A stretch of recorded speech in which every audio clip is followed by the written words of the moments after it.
þegar maður tekur svona starfi og byrjar að vinna svona starf, að þá auðvitað fær maður mjög mikinn áhuga á stjórnun og svona hvernig maður er árangri og hvernig maður, það snýst auðvitað fyrst og fremst alltaf um það að fá fólk til þess að vinna með sér og virkja þann mannauð sem að býr í húsinu.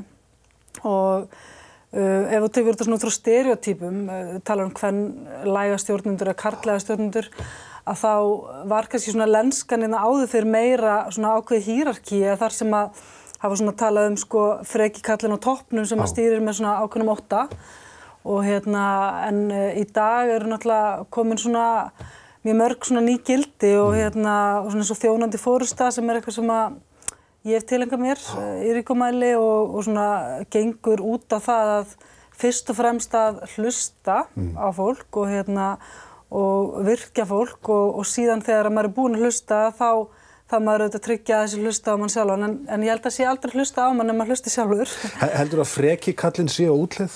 Já, tvímælalaust, ég held það. Blessunarlega kannski. Já, ég held að það sé bara mjög fínt sko.